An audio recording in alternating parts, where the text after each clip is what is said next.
girls, please welcome Richard Goodwin.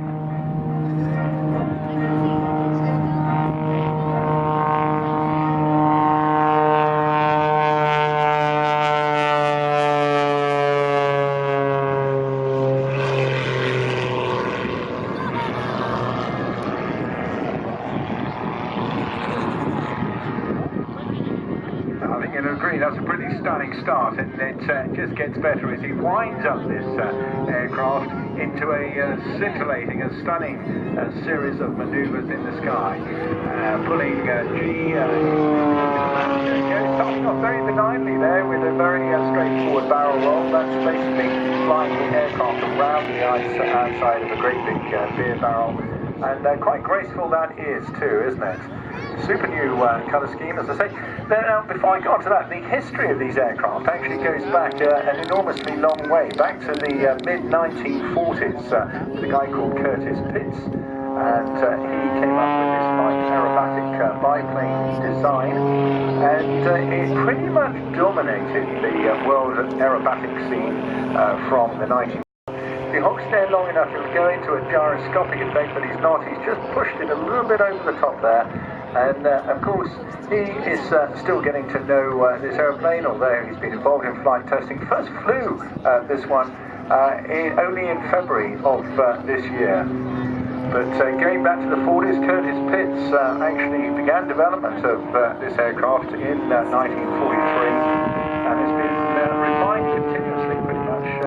As the little stinker, and if you ever cross in Washington, it's currently hanging upside down there in the Smithsonian. Is the position it really ought to be in. As he gets to the top there, you can see he does an awful lot of manoeuvres, flicking it and rolling it there as best he can, with some pretty dramatic manoeuvres in the hard for this sort of thing. It's physically very, very demanding, not just on the aircraft, of course, but also on the pilot, because now horsepower in the 40s, but then of course as they improve their aerobatic ability, so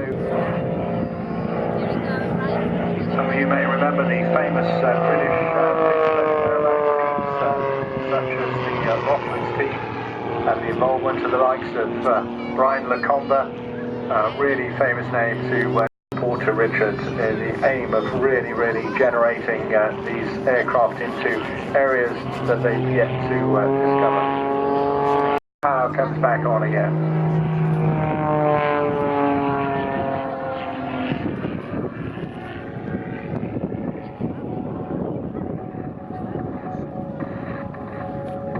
Now it's pretty standard practice for most pilots who get into aviation to do aerobatics. So, from the right to the left, as you come back over the pier, please, ladies and gentlemen, boys and girls, give them a massive Southport wave on. Fabulous stuff.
So, from the right to the left, as you come back over the pier, please, ladies and gentlemen, boys and girls, give them a massive Southport wave on. Fabulous stuff.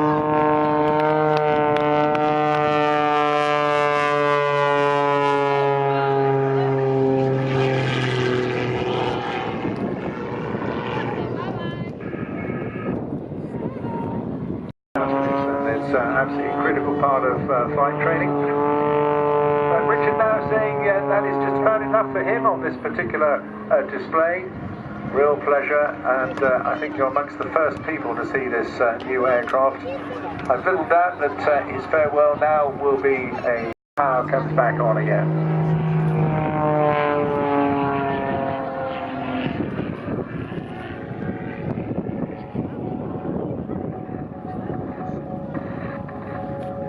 Now, it's pretty standard practice for most pilots who get into aviation to do aerobatic maneuvers as part of their training.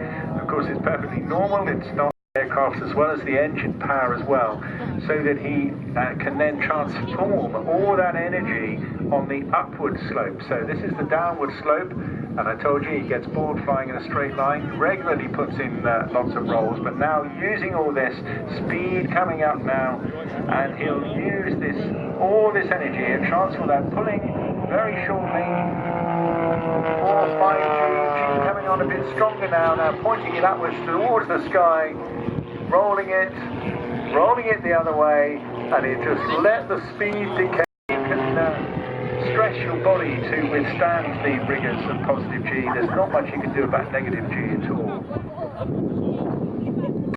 To Richard in the aim of really generating these aircraft into areas that they've yet to discover.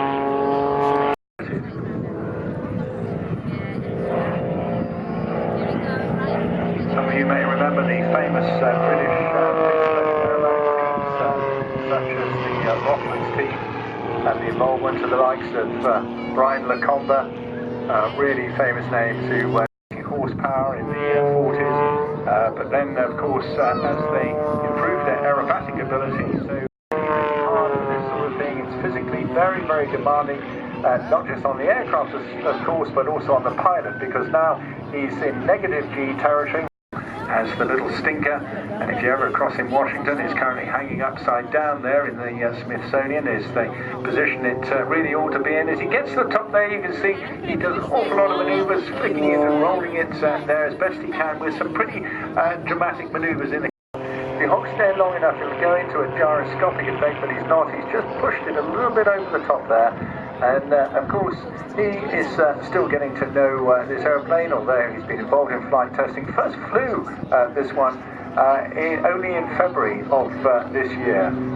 But going back to the 40s, Curtis Pitts actually began development of this aircraft in 1943, and it's been refined continuously pretty much.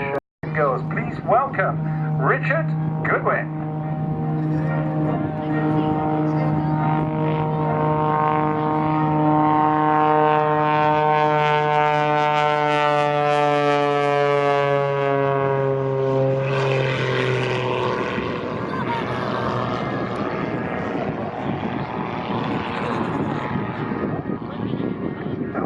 That's a pretty stunning start, and it just gets better as he winds up this aircraft into a scintillating and stunning series of maneuvers in the sky, pulling G,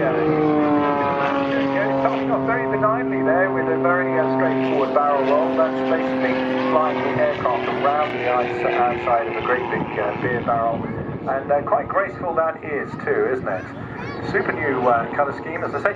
Now, before I go on to that, the history of these aircraft actually goes back an enormously long way, back to the mid-1940s with a guy called Curtis Pitts, and he came up with this light aerobatic biplane design, and it pretty much dominated the world aerobatic scene from the 1940s. And you can see he's put the smoke on, all environmentally sound stuff as well. This smoke is just baby oil, often called something like Ondina.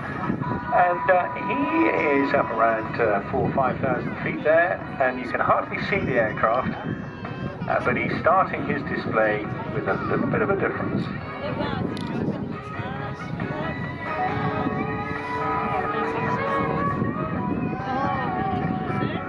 So, boys and girls, up to you to guess what's coming. I don't think you'll find it too difficult.